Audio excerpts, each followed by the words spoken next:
और अगर मनुष्य का शरीर मिल भी गया, प्राप्त मान लो हो गया, और अच्छा शरीर भी अगर मिल गया है तो भी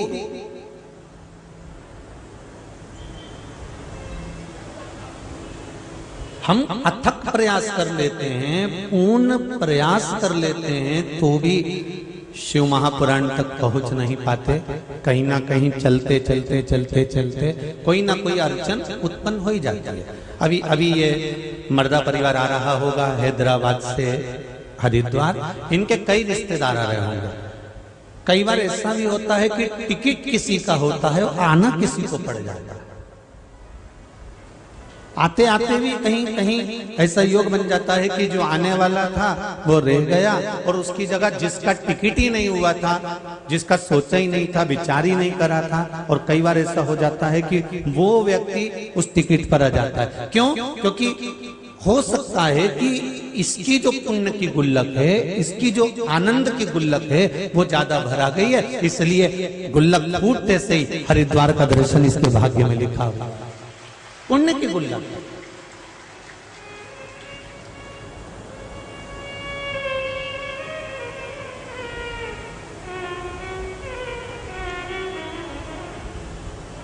अरे तेरा ही दिया मैंने खाया पिया है, तेरा शुक्रिया है, तेरा शुक्रिया है।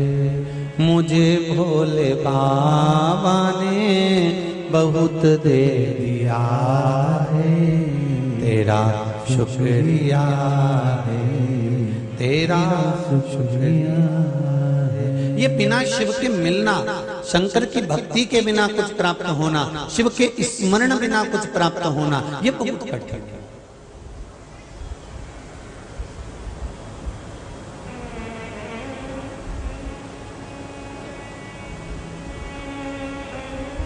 चौबीस 24,000 श्लोक की ये शिव महापुराण की कथा है।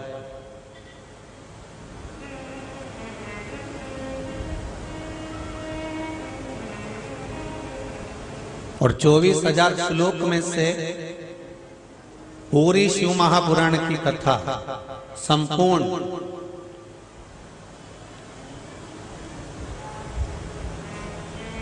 आपको याद रहे चाहे ना रहे, पर इतना जरूर है कि अगर आपने मन लगाकर, चित्त लगाकर, हृदय लगाकर यदि शिव महापुराण की कथा को श्रवण किया है, तो ये शिव महापुराण की कथा आपके किसी भी समय पर, किसी भी पल, किसी भी घड़ी पर आपके सामने खड़ी मिलेगी और आपकी रक्षा कर सकती है।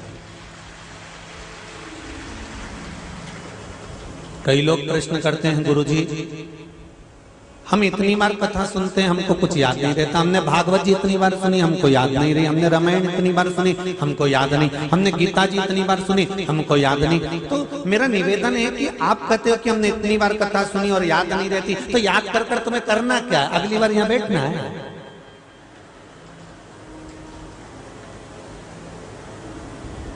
तुम कथा याद मत रखो। कथा सुनकर तो क्या गुरुजी, जब कथा याद ही नहीं रहती तो कथा सुनने से फायदा कौन सा है? लाभ क्या? जब याद ही नहीं रहे तो कथा क्यों सुने?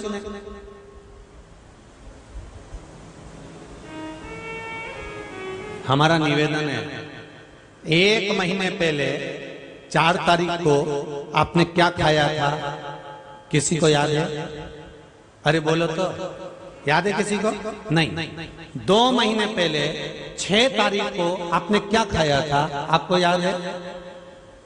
याद है किसी को? नहीं। 3 महीने पहले 9 तारीख को आपने क्या खाया था भोजन में? आपको याद है? नहीं। जब 1 महीने पहले क्या खाया था, 2 महीने पहले क्या खाया था, 3 महीने पहले क्या खाया था, आपको याद नहीं है। पर जो आपने खाया था वो आपके शरीर में रक्त बनकर आज तक चल रहा है। उसी तरह शिव महापुराण की कथा है, भले याद नहीं रहे पर अंतिम समय तक इस हृदय और चित्त के साथ निरंतर चलती रहेगी।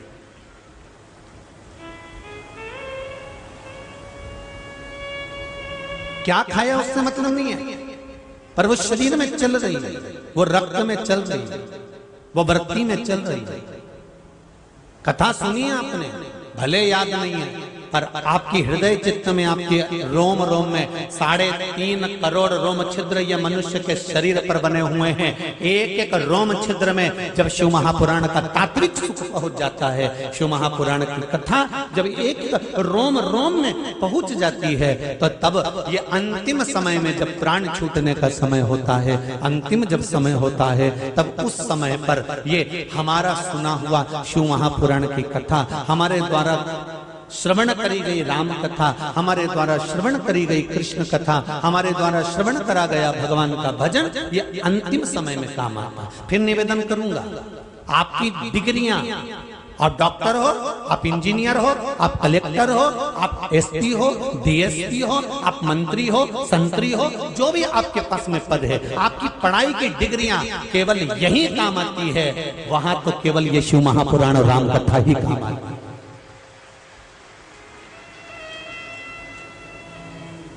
ये डिग्रियों के बल पर आपको यहाँ कुर्सी मिल सकती है, ये डिग्रियों के बल पर आपको यहाँ प्रतिष्ठा मिल सकती है, ये डिग्रियों के बल पर तुम्हें यहाँ सम्मान मिल सकता है, ये डिग्रियों के बल पर तुम्हारे को यहाँ आदर मिल सकता है, ये डिग्रियों के बल पर तुम्हें यहाँ मान और प्रतिष्ठा, यश और वैभव सब कुछ मिल सकता है।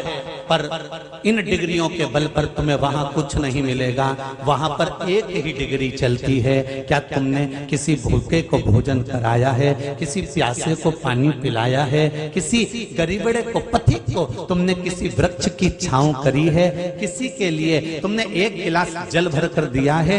कहीं शिव महापुराण की कथा हो रही हो, राम कथा हो रही हो, वहां तुमने क्या बुआरी काढ़ी है? कहीं तुमने भगवान की सेवा में, वृद्धजन की सेवा में, बुजुर्ग की सेवा में, घर के माता पिता की सेवा में, घर के जो बड़े होते हैं, बयो होते हैं, चाहे वो जेठ हो, जेठानी हो, ननंद हो, नंदोई हो, सास हो, ससुर हो, माता हो, पिता हो, काका हो, काकी हो, घर के बुजुर्ग जितने हैं, क्या उनकी सेवा में आपने अगर कुछ थोड़ा सा समर्पण किया है, तो ये सारा आपका किया गया पुण्य की डिग्री वहां काम आती है। यहां पर काम नहीं, पर वहां जरूर काम आती है। आपका समर्पण, आपका आदर, आपका सम्मान, आपका सत्कार।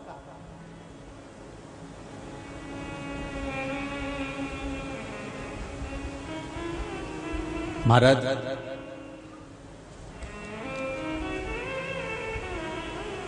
संकल्प तो लिया बाबूजी ने कि मुझे कथा करवाना है मर्दा परिवार में, पर मैं धन्यवाद दूंगा श्रवण कुमार जैसे बेटे दिनेश जी और दिलीप जी आपको, कि आपके दोनों की धर्म पत्नियों को भी धन्यवाद दूंगा और सारे परिवार को धन्यवाद दूंगा, जिन्होंने आगे बढ़कर अपनी बहनों के साथ में, पूरे परिवार के साथ में, पूरे कुल के साथ में इस कथा को, कि पिताजी का मन है, माताजी का मन है, माँ और बाप का एक मन और चित्तवृत्ति, बस यही तो है। पूर्व समय के श्रवण कुमार माता पिता को कंधे पर तीरथ कराने ले गए थे।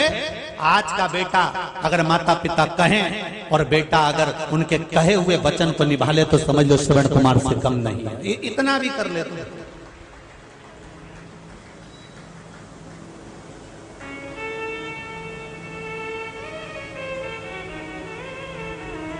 बहुत उत्तम।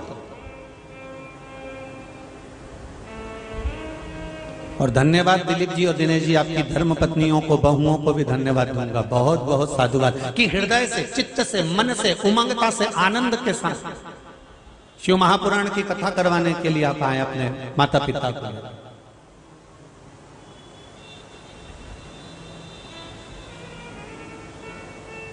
आज के जमाने के बच्चे से कह देते हैं ना, ए छोरा, अरे ओ छोरा, सुन तो कथा करवाना है, तो इतने में छोरा कह देता है शरीर चल नहीं रहा, कथा करवा के क्या करोगे?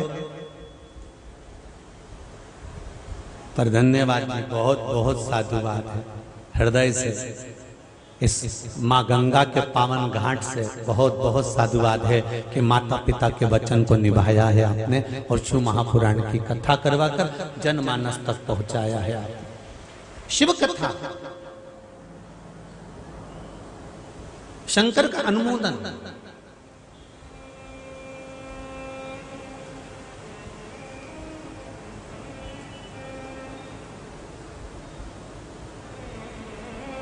हर की पौड़ी